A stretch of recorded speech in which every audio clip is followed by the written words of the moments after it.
Welcome back to the channel. Today we're going to pull a motor on a 1541, but I'm going to show you what's been going on here. This is unedited. I've been very busy for the fall time of year in New York. We're starting to get cold. We had snow the other day. Starting to get things repaired for spring. 82 series grill, had one that came in. One of the uprights was broken out. I glued it back in, painted it, used Rust-Oleum silver, and it really turned out very well. Thinking about putting that grill in that 882, not really positive of it. Had a nice 1641 any Cyclops grill right there. Them are very hard to come by. This is probably one of the best grills I ever had. Had that machine come in with a broken nose on it, repaired it, had a crack right down the center here, glued it in.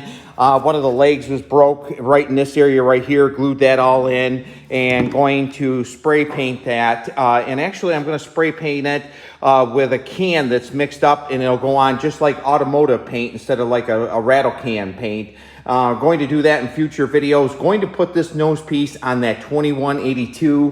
The 2182 is going to be coming in. I'm going to change the transmission here on YouTube, and that's going to probably be coming up in the next couple weeks.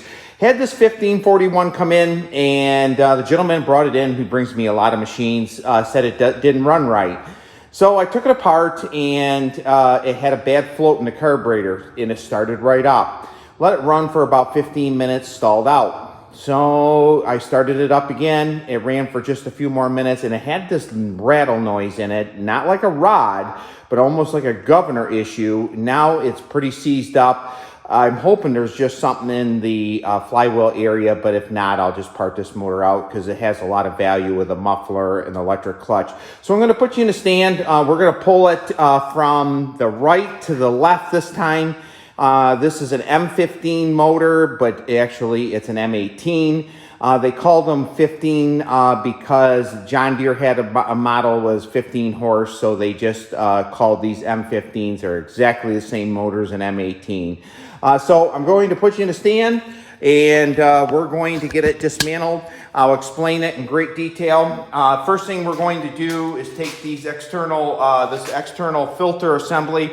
We're going to pull it off. Then we're going to pull the controls off, and then we're going to pull the 3 bolts, 1, 2, 3 off in that. And then we're going to swing around, do the electric clutch, and do the other side, and we'll have it all done. So to take off the remote filters, I'm hoping I don't have to put a wrench on the back side, and I don't.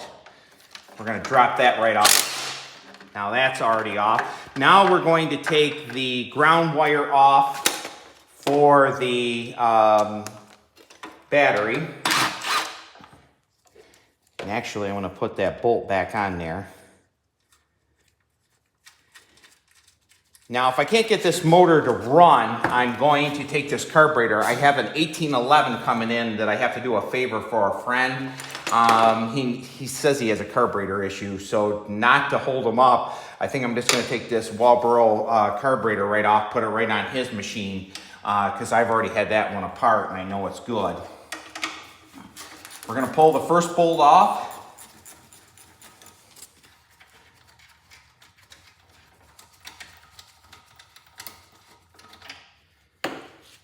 If you don't have ratchet wrenches, get some.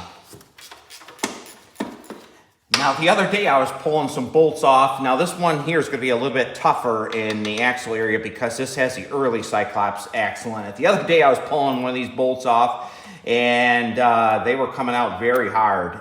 Sometimes you have to soak them, and now I have a black fingernail. It hurt enough that I was speechless for a while.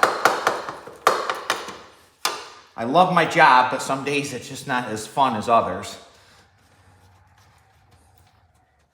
Been in the salvage business all my life, so I've taken apart a lot of, we were in the big tractor salvage, so we were used to taking apart bulldozers, log skidders, that type of stuff. Takes a 1/4 inch right there to take that one out, and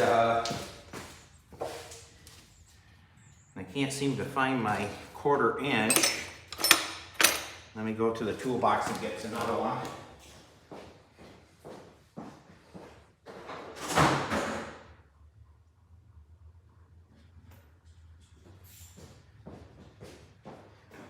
Yeah, this isn't the safest business to be in when you're in the salvage business.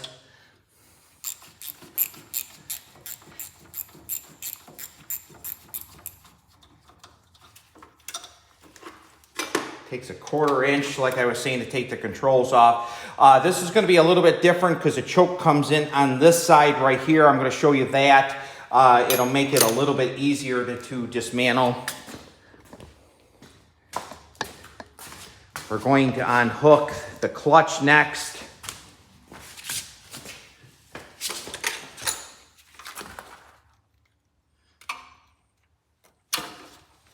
Now the wire to go to the solenoid is already disconnected. I used that when I started it. A gentleman told me that the wiring harness wasn't right up to snuff, so that's why I did it that way.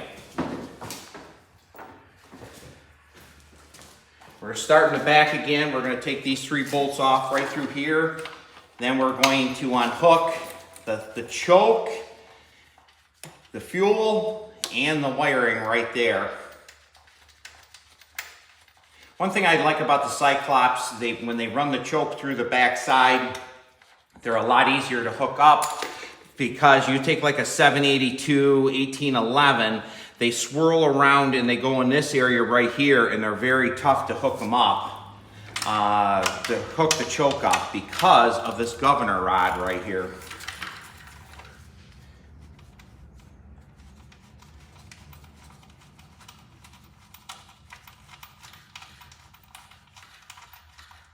Now yesterday I did put a pipe wrench on the back side there, and I was able to get it to move a little bit. When I had it running, I put some lubrication in the clutch because I thought maybe that was my noise because maybe it had been sitting for a while, but I don't believe it is. I think one of the rods is pretty tight on the crank. A little bit tougher to get the front bolt out because of the steering right here.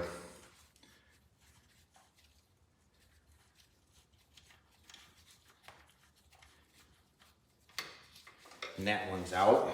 We're going to unhook the wiring. That's unhooked. Now we're going to unhook the fuel. And we're going to unhook it just like that. If you don't have a pair of these pliers, get them. They knock the fuel lines right off them pretty quick. There's no question about it. Now we're going to unhook the choke. I'm going to get you right down in that area so you can see a little bit better on that.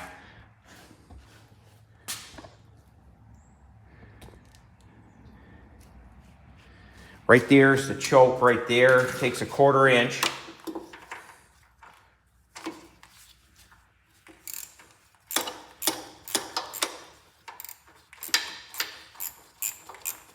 Now we might have to take that one all the way off.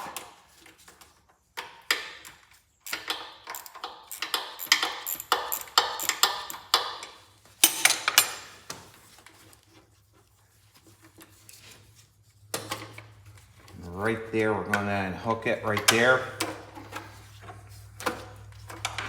Now we should be in pretty good shape. Well, we have some gas there. Make sure you're in good view. We're going to pull that motor right out. Now these are a little bit heavier to pull.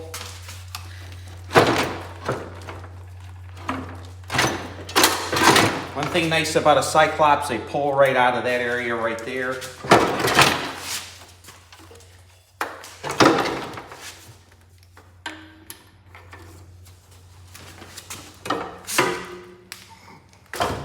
And there we go. We have it out. We'll see if that motor turns over. Let me get a big pair of pliers and we'll see if we can get that to turn over.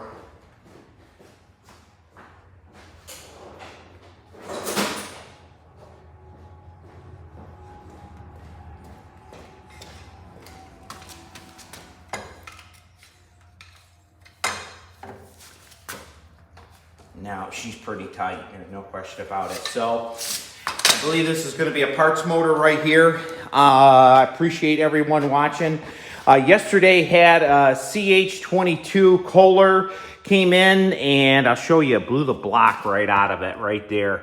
Right there's the rod. Some of the rod is right there in the governor rod there, and the crank is also bad. So sure appreciate everyone watching my channel.